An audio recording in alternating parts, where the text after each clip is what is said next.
नमस्कार दोस्तों, एस के सुपर क्लास में आपका स्वागत है। आज हम 12th क्लास की बिजनेस स्टडी के बारे में जो अपना विषय है वो पढ़ेंगे। उसका पहले लेसन का नाम है प्रबंध, प्रकृति एवं महत्व। पहले लेसन का नाम है अपनी प्रबंध, प्रकृति एवं महत्व। इसके कुछ क्वेश्चन आंसर अपन पढ़ेंगे जो कि बहुत सरल भाषा में आपको समझाए गए हैं।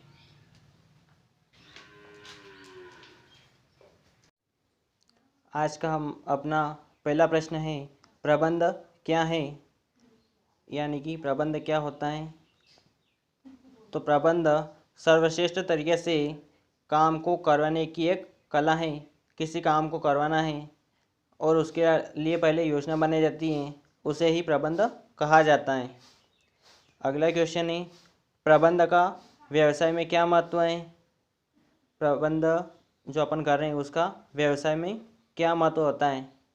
तो प्रबंध का व्यवसाय में वही महत्व है जो मनुष्य के शरीर में मस्तिष्क का होता है। यानी कि प्रबंध करने से व्यवसाय किस प्रकार अपन व्यवस्थित चला सकते हैं। जो काम मनुष्य के शरीर में मस्तिष्क करता है वही काम प्रबंध व्यवसाय में करता है। अगला प्रश्न है, शीर्ष स्तरीय प्रबंध में कौन कौन से अधिकारी शामिल हैं। सबसे उच्च लेवल के प्रबंध में कौन कौन से अधिकारी शामिल होते हैं। तो उनमें मुख्यतः 3 प्रकार के आदमी शामिल होते हैं, अधिकारी। पहला होता है संचालक मंडल, उसको किस प्रकार संचालित करना है। उसके बाद होता है अपना प्रबंध संचालक, उसको पूरा देखरेख करना है। उसके बाद होता है मुख्य प्रबंधक, उसे किस तरह से अपनाते हैं।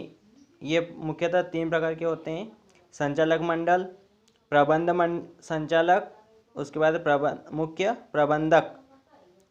अब प्रबंधक की 5 एम से क्या आशय हैं, यानी कि 5 एम जो होते हैं किस प्रकार के होते हैं, क्या होते हैं। तो प्रबंध में 5 एम है।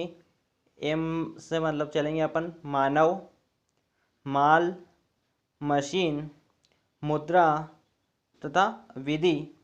इनका इंग्लिश में नाम है man, material, machine, money and method. यह प्रबंध के आधारभूत तत्व कहलाते हैं। इनके बिना प्रबंध करना मुश्किल है। अगला क्वेश्चन है अपने पास, यह क्यों कहा जाता है कि प्रबंध सर्वव्यापक है। स्पष्ट कीजिए। बहुत जगह सुना होगा आपने कि प्रबंध क्यों अनिवार्य है, सब जगह क्यों होता है। क्योंकि प्रबंध की आवश्यकता सभी क्षेत्रों में है। प्रबंध सभी क्षेत्रों में के लिए आवश्यक है, जैसे व्यावसायिक, गैर व्यावसायिक, राजनीतिक, सामाजिक क्षेत्र आदि में इसकी आवश्यकता होती है। इसलिए यह सर्वव्यापक है। प्रबंध के पहले और अंतिम कार्य को लिखिए। अगला क्वेश्चन था अपने पास, प्रबंध के पहले और अंतिम कार्य को लिखिए। यानी कि प्रबंध का पहला कार्य कौन सा है और अंतिम कार्य कौन सा है वो बताना है। नियोजन प्रबंध का प्रथम कार्य और नियंत्रण प्रबंध का अंतिम कार्य है।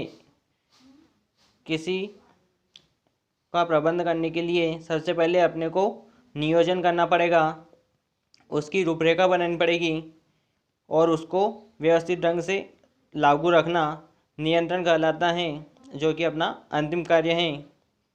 अगला प्रश्न है आपका, प्रबंध का अर्थ लिखिए। प्रबंध का अर्थ लिखिए, यानी कि प्रबंध का अपने को अर्थ बताना है, मीनिंग। प्रबंध से आशय दूसरों से कार्य कराने की कला से है।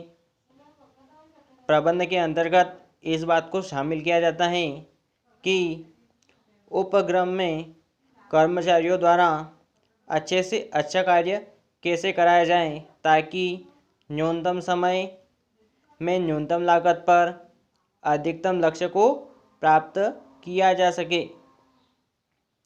क्या होता है प्रबंधन का आशय? दूसरों से कार्य कराने की कला से। किसी से कार्य करवाना है तो सबसे अच्छी विधि कौन सी अपनानी पड़ेगी, उस बात को ध्यान में रखा जाता है। चाहे कोई फैक्ट्री चलाता है या बैंक, उसमें कर्मचारियों द्वारा अच्छे से अच्छा कार्य कैसे कराया जाए, उनको कैसे मोटिवेट किया जाए कि वह कम समय में और कम लागत पर अधिकतम लक्ष्य प्राप्त किया जा सके। जो अपने पास समय भी कम हो, लागत भी कम हो और ज़्यादा फायदा मिलना चाहिए, यह प्रबंधन का अर्थ होता है।